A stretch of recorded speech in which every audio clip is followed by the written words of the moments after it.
Two, three. Hey, how's it going? This is Wilson with Abysmal Hymns, and I got Reza Mills with me. And as promised, we are going over our top five live bands, artists, however you want to put it, of all time. Mine are certainly based off consistency.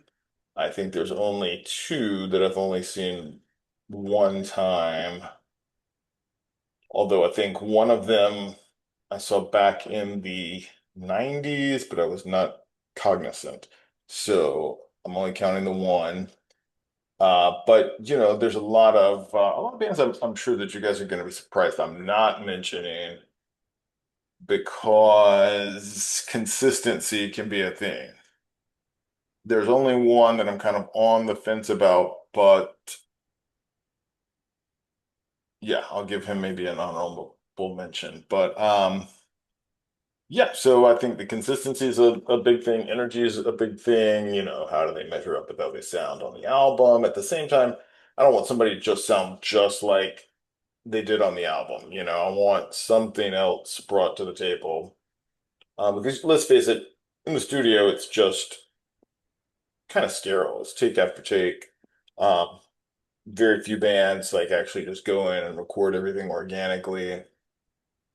So yeah, I mean, I want accuracy, but also there's some intangible things like the energy that they bring to the table and how entertaining was it?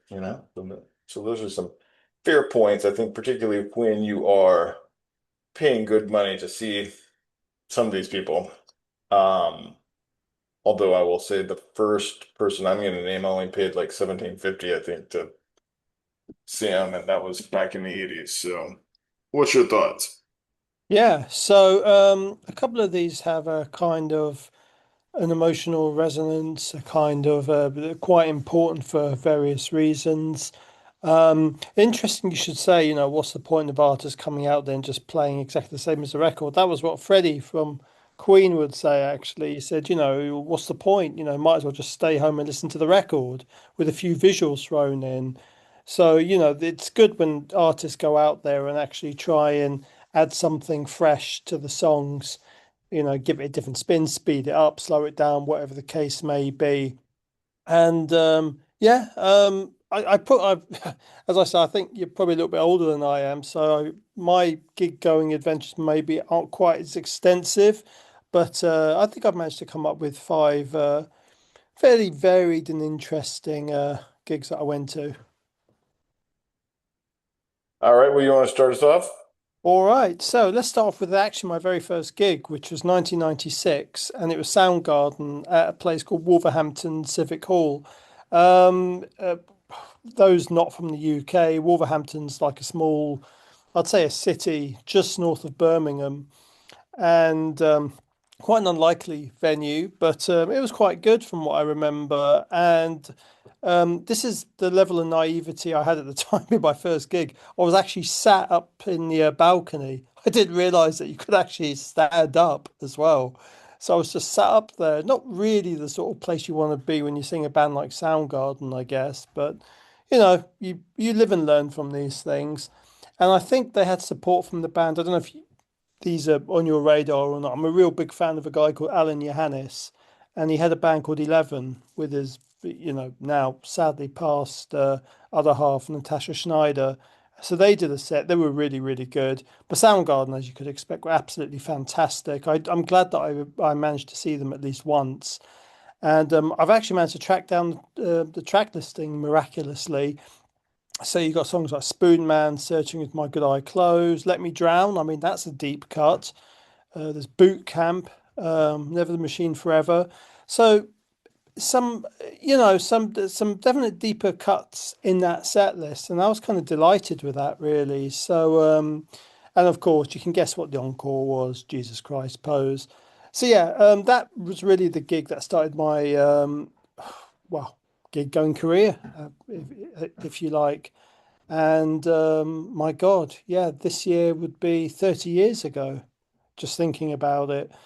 So And yeah, was that the Super Hmm. Unknown tour for them, I would have or been down on the upside. okay? Yeah, yeah, yeah. So no, it's slightly later than 96. So, But yeah, it would have been, it turned out to be their last tour at that time. But they were excellent, as you can expect. And it's good to see Chris actually not playing guitar occasionally. A couple of moments when he just had a mic, because I think that's how when Soundgarden started. I believe on the initial EPs he only used a mic, but I could be wrong. So it's good to see him in that context too. But yeah, really cool gig. Yeah, so I saw them. The only two times I've seen them were both on the Louder Than Love tour. Oh, nice. Um, Once they were opening up for Voivod, Yeah. and the other time they were opening up for Danzig. Wow.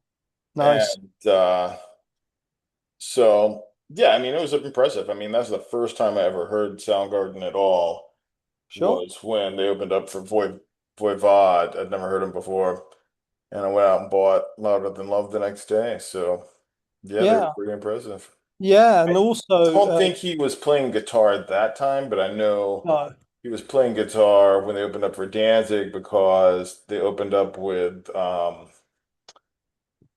Beyond the Wheel. Oh, nice. Yeah, I mean, and I believe this is the days he wasn't sporting any facial hair either. So he was really young. Yeah, Um, yeah. when that was, Well, he might have had, he had kind of the like grungy, um, not quite a goatee. Probably yeah, had since he was on tour. a little bit of fuzz. But I'm guessing Yeah. it was the Doc Martens and the jean shorts, that kind Right, yeah, he had a flannel of, shirt tied around his waist. I don't think he ever yeah. The traditional setup Right. for a lot of those bands. Yeah, nice. Good one. Cool. All right. Well, my first band I ever saw live is not on the list because when it comes down to like playing and they were more of a show, would have been Kiss, but the artist had the most impact when I first saw them was David Bowie in 1987 on the Glass Yeah. Spider tour. Nice. Um, and Kiss put on a big production, but David Bowie's there was more rhyme and reason to it. It was a little more like Broadway, a little less like a circus. When it opened up, he came out of the spider's mouth sitting in a chair singing into a telephone as he was being lowered from the spider's mouth. And, so I was about 12, 12, 13 around that time. So that was like, pretty mind blowing for me because everybody I'd seen before, reasonably before that. I mean, I think I saw Alice Cooper Mm. uh once, but I mean, Dave Bowie's just a better singer than Alice Cooper, so Yeah, I that was mean, impressive. And yeah, it that's wasn't and that's kind of why he's on the list too, is because I saw him, probably 8 times after this. wow. And Nice. every time he was just like immaculate vocally Yeah. and playing around, having fun, not just singing it just like the albums.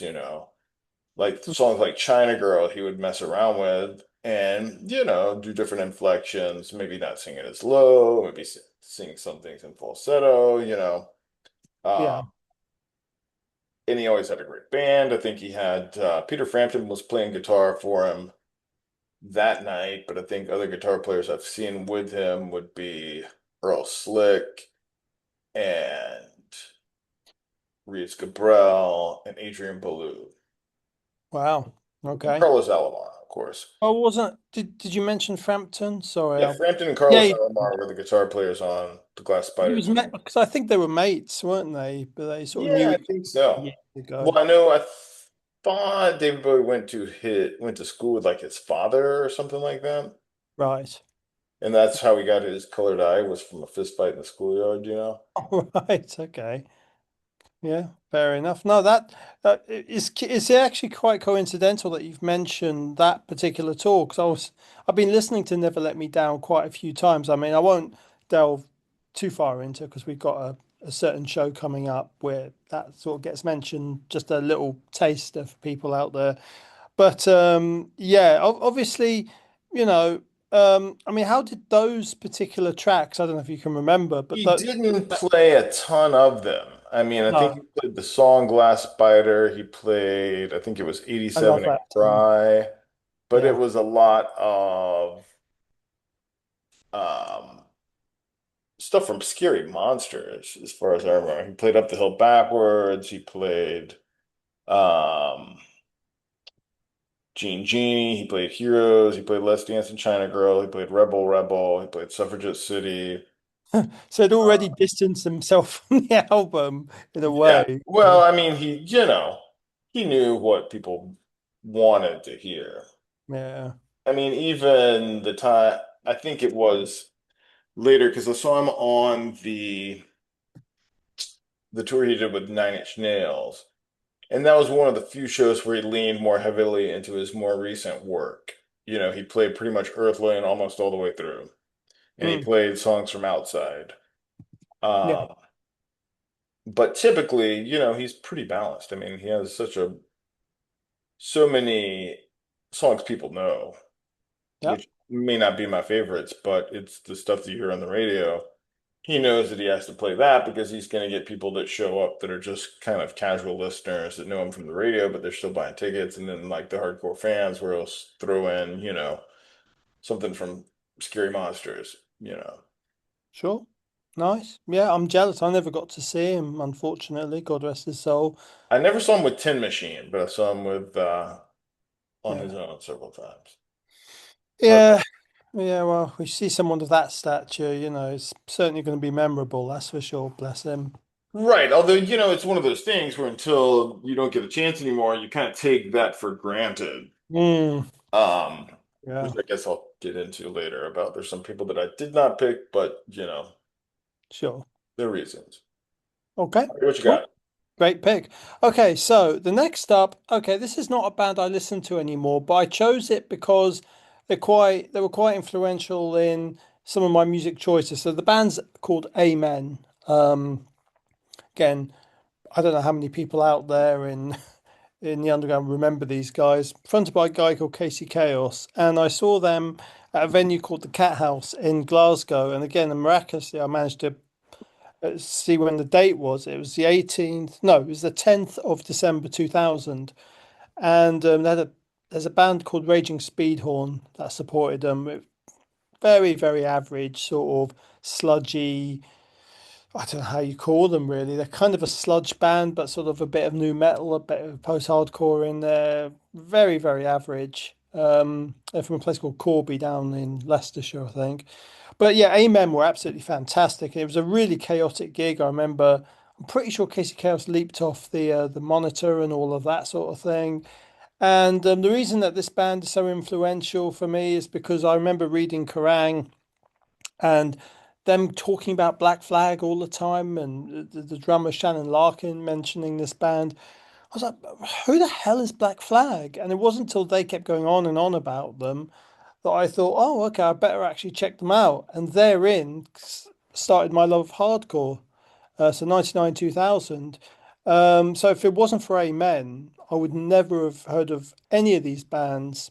And I suppose so. I suppose it's kind of more of a nostalgic thing. And to be honest with you, out of all those bands, the new metal sort of mob, I always thought that they were certainly one of the better groups, in terms of their energy. There was no DJ in there or anything like that, or nothing ridiculous lyrics. Those three albums they put out were brilliant, and I think this was the album. I think it was called "We Have Come for Your Parents," if I remember. It's their second album. I still remember it quite fondly. Actually, not that bad. It still holds up, I think. But it's just I don't have any desire to listen to it now. But if it came on, I wouldn't be sort of, you know, toes wouldn't start curling with embarrassment. It was actually quite decent.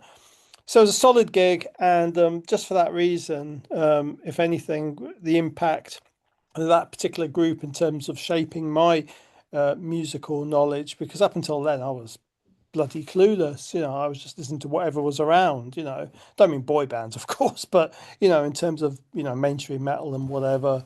So important group for me for that reason. So that was Amen at the Cat House in 2000. Right, in Kiss Case. Casey Chaos, he died, He I'm did, pretty sadly. sure. Unfortunately, Um, yeah. I guess a couple years ago. But I remember, so a lot of people came out of this band. Like there's a connection Hmm. with that band, the Wild Hearts, I think. A Oh lot of yeah. these guys now play with Rob Zombie. Hmm. I think Dave Lombardo played on one of their albums. Hmm. There's a crossover with like the Murder Dolls. So there's this weird kind of like, and I would be Not, reluctant to call not them as well. uh new metal because I know there's like a kind of a, like a goth punk Yeah, crossover scene, which is very LA, that those guys kind of circulated in. Which I think even bands like Faster Pussycat um crossed over because they had a band called the Newly Deads that I think played with some of right. those bands. So I remember they were big in the 90s. Yeah, yeah. Yeah, I mean, Casey, I mean, I can't remember. I'm sure he played in some fairly prominent bands, but again, he's a little bit older than older than both of us, or he was anyway. So his history goes right back. I'm fairly sure at one time he filled in for Christian Death, but I can't be Yeah. 100% certain on that. But I could kind of see some crossover there. yeah, it kind of makes sense, really. So yeah, I mean, and we've got Snot as well. I'm sure once some of those guys went on to play in Amen as well. Another band that I don't mind that much. Yeah, just again, not a group I reach for now, but just for what they did for me on a personal level in, getting me into the hardcore scene. With music that wasn't bad. It's not perfect by any means, but out of all those groups, there's still one that I would gravitate towards if it came to it and if I felt like it. So Right, right. yeah, cool. Cool. So I guess I'm gonna go with some of the obvious ones first. Then we'll dig into some other ones. So my next band that I'm gonna pick is The Cure. Yeah, Just because another one where they're super consistent, very much different energy than David Bowie live. Even though Reeves Gabrels plays for The Cure now.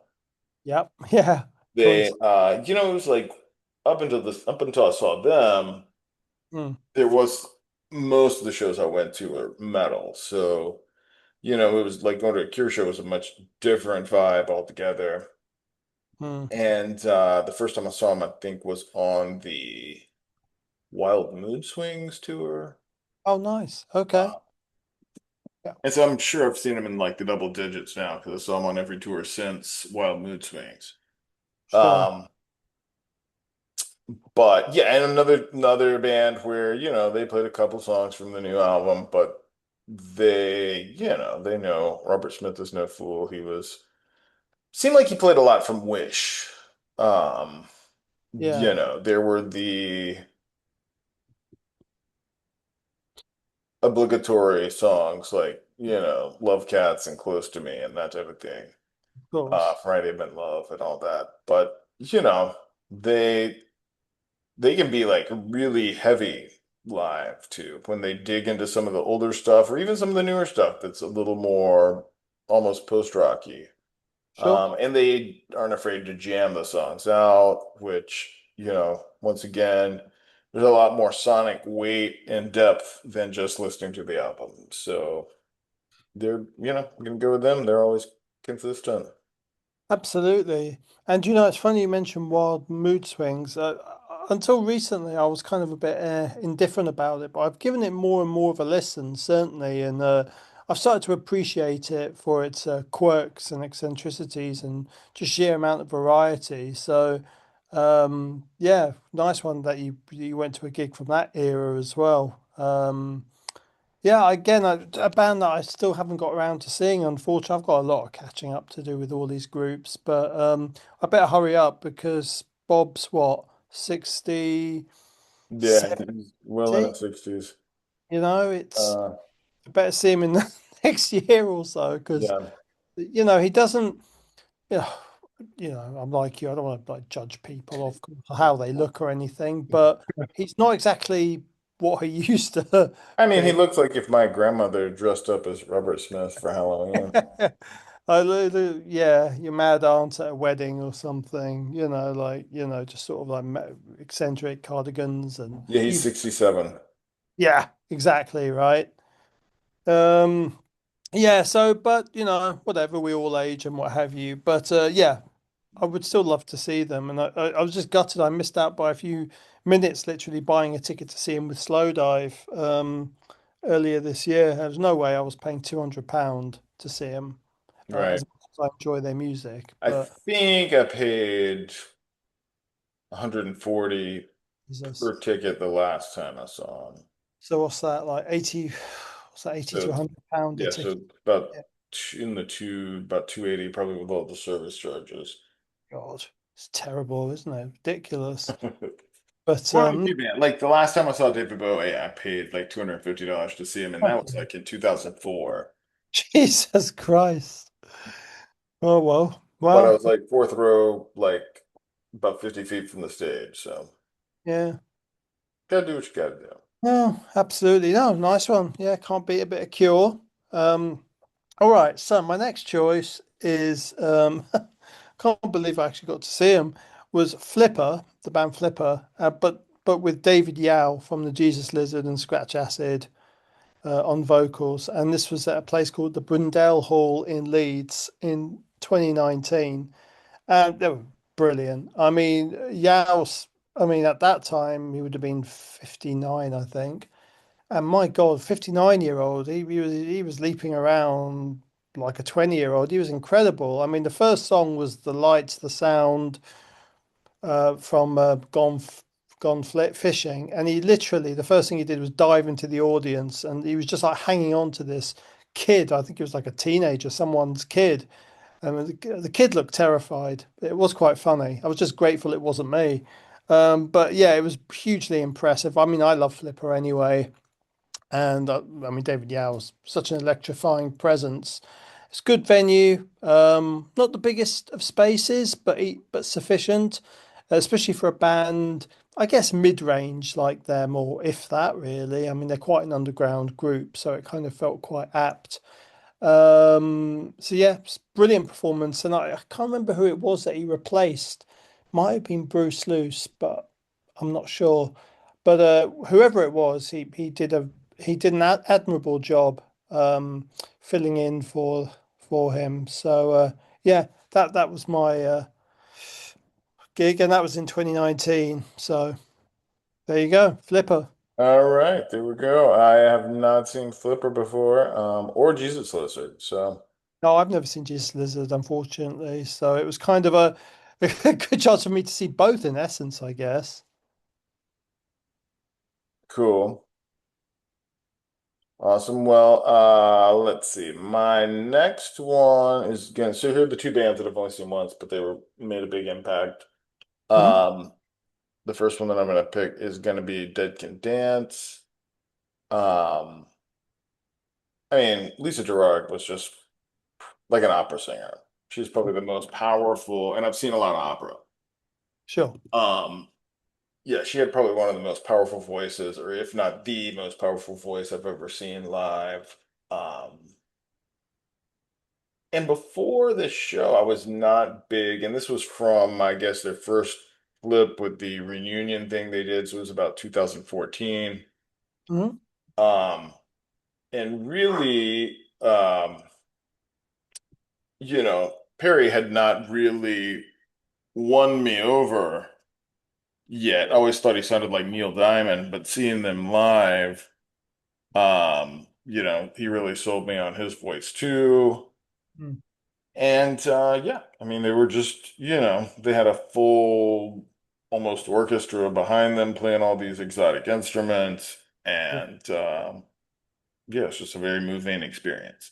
So was the set list, because obviously they've evolved into something quite different, because they started off as a fairly somewhat typical sort of gothic, post-punky, ethereal band, and then started to become more and more influenced by, I guess, that awful term, world music. So was it a case of just focusing on the later stuff, or did they stick in a couple of unexpected older They, things?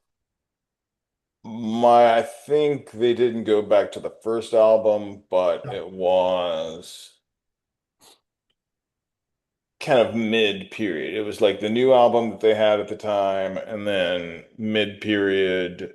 Um, to say that they had hits Yeah, would be an exaggeration of the term, but they played, like the songs that you would expect for them to play. Um, and I think they just threw in some weird. I remember at one point he said, "This song is 400 years old," and it was like some, ancient Scottish folk song. yeah, And so yeah, so there was a lot, it was kind of a mix of the folky stuff and I guess what you would want to call the world music. There was not, I mean, although those things can be darker. Like he sure. did, play that I Lay on Your Grave song. So, Hmm. I mean, it was I think they were played in October too, so it was definitely a goth crowd there. Sure. Nice. Good. Yeah. Never seen them, of course. I'm kind of somewhat familiar with them, but not hugely. But whenever I've listened to them, it's certainly I don't know. I sort of, for some reason in my head, I tagged them in with bands like Coil. I don't know why, and people like that.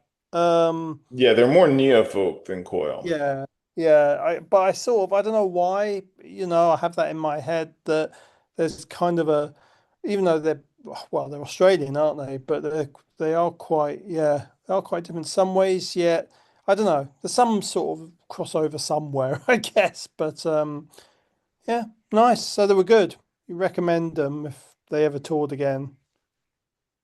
Cool. Yeah, for sure. Good. All right, what you got? All right. So my last two choices both came in 2024. So the first one I'm going to say is Beth Gibbons from the band Portishead, and I saw her on June the 10th, 2024, at a place called the Albert Hall in Manchester, where I now live. And well, not in the Albert Hall, of course, I don't live there, but I live in Manchester. And it's not a venue I like particularly, but that said, she was brilliant. I mean, those of you listening, obviously you know what Portishead sound like, trip hop godfathers, godmothers, however you want to phrase it. And Beth had at this point released a new solo record, which she played some cuts off of. Um, and was brilliant, of course. But she slipped in the odd Portishead song. The encore was she played Rhodes. And there's a couple of tracks from her first solo album with Rustin Man. Yeah, it's kind of very ethereal. But what I liked about the gig, and this is me just being a little bit conservative and boring and not very rock and roll, I guess, but is during the set there was actually a sign up on the walls that said Beth has requested that no alcohol be served while she's playing. I thought it was a bit of a relief, really, because when you're trying to concentrate and you're watching someone, I'm not talking about going at a hardcore show, that's different. But if you're going to a gig like hers, which is quite, you're quite still, you're not exactly going to be leaping everywhere. You don't want some arsehole just crashing into you drunkenly to get yet another round in. So I just found that kind of refreshing that she sort of took that approach. So good on her. But yeah, it was a very ethereal set, as you can imagine. She has a gorgeous voice. I was surprised that she put out a new record. She's not always the most prolific of people, but I guess, say she's putting out 20 albums a year. There's a level of consistency there. So I definitely recommend people check her out if they get to live, either with, of course, Portishead or as a solo artist. Probably at this point, just as a solo artist. Cool. All right, I'm gonna kind of go through mine quick so we don't get zoomed. But Sure. um, my next one is Churches. I saw them on the most recent Screen Violence tour. Um, a band that I did not expect to be as organic and like sonically engaging as they were. And the singer, Lauren Mabry, has a way better voice than she does in the studio. So there we go. Cool. Okay. Yeah. It's Churches with a V, isn't it? Yep. Yeah. I've heard the name. Apparently it's a spin-off of Aerogram, who are like a post-rock band. Yeah, probably should check them out at some Yeah, yeah, point. yeah. Screen Violence is the album to check out. Will do. Okay, man. So my final choice is Red Cross with Dale Crover supporting, and this was at Gorilla in Manchester 2024. Dale Crover, everyone will know, is from the Melvins, of course, but he had put out a solo album that had covered for Ghost Cult, was really good. And Red Cross, I'm a huge fan of. They're just so much fun. They're like this. Started off as a sloppy hardcore band. They were really young and then gradually got into glitter and this sort of power pop with cultural US cultural references in there, which I don't understand because I don't live in America. But they are just a huge amount of fun. They just seem like such sweet, fun guys, and the set was absolutely brilliant. They kicked ass. I wish there was more people there because more people need to know about these. They're definitely one of those very overlooked groups, I feel. So, yeah, I think they pretty much played everything from every era. Might have slipped in the odd hardcore number as well, but yeah, it was mainly, it's quite extensive, the catalogue. So I'm glad that every era was represented. So yeah, Red Cross with Dale Crover for me. Cool. Yeah, Red Cross is a band that I've always liked, but I never have like dove into. But I have a lot of respect for them, so they're on my list of one day I'll check them out in a They're further. just fun. They're just goofy fun. I mean, I love Black Flag and all of that, of course, like you. Sometimes you just want to have a bit of a, you know, they're just a goofy band that you can Right. just put. The songs are so easy and so catchy that, you know, easy to get into. Cool. Well, my last pick is going to be Faith No More. Hey, I was gonna go for a metal band, and then there are some bands like King Diamond and Ozzy that I saw both those a bunch. But with them, it really depended on the venue, and sound could be an issue. sure. Whereas Faith No More was always immaculate every time I saw them. Yeah. I only have seen them with Mike Patton, but I've seen them on, I think, every tour with Patton. So from Real Thing to, I guess, whatever that last album that I wasn't necessarily Golden Vic. into. Um, Yeah. yeah, I mean, what can you say? He's a great singer, and they're a band that kind of, I wouldn't say they jam, but they don't feel the need to like play everything exactly like it is on the album. You Mm, that's know, great. I love that when bands don't do that. and they always throw in some zany covers. So, Yeah, of course. Yeah, their covers are certainly zany. If they're Black Sabbath, the bloody Bee Gees or something. right. Yeah, you can't beat that. Yeah. No, so you've seen them pretty much, as you say, for Yeah, every hour. I've probably seen them 6 or 7 times, I guess. Wow. Wow, And that's a lot of times, I mean, I saw them once. The first time I saw them, they were opening up for Billy Idol. So that was a big, like, stadium thing. wow, And okay. then I saw them on Angel Dust. They played a big outside stage at a college, Nice. and Helmet opened up. And Wow. then every time I saw them after that, except for the last time, they were playing like clubs. Hmm.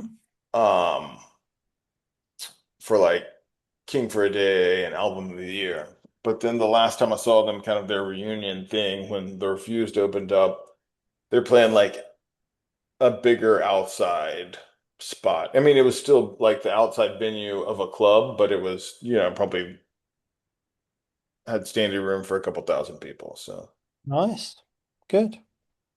Very yeah, good. there we go. Yeah. I think they're touring next year, so I'm definitely going to pick up a ticket. Yep, they sure are. So Cool. I will probably be in attendance if they come down here. I Nice can one. see them playing a lot of like festival type things. Oh, yes. Yes, I wouldn't be surprised if they played Glastonbury over Right. here. Yeah. So it's gonna be one of those. You gotta buy the big ticket. Oh, yeah. I think I'll have to splash out in this case. Right. All right. So you want to tell them what we're doing next week? Yeah, certainly. So I came up with this idea, bad albums or albums that might have been disappointing even by bands that we like. I just thought it'd be fun because, we like to be positive on this show and spread the love. And sometimes it's good to spread the hate as well, Right. but in a fun sense. And I just thought these are five songs, five albums that you either hate or you're just like, if you're a bit disappointed by, or there's some songs you like, but it's a little bit inconsistent. It can be any of those really. So Right. just Okay. It's either the worst patchy or album by a terrible. favorite artist, basically. Yeah, basically. But it has to be bands that we like. It's no Right. good me coming up with the killers because I can't stand them Yeah. anyway. All this stuff. That'd be pointless. Right. But yeah, so definitely stay tuned for that, folks. All right, kids. We'll hit all the buttons that you got to hit, and we will see you next week for the worst albums by favorite artists. See you then.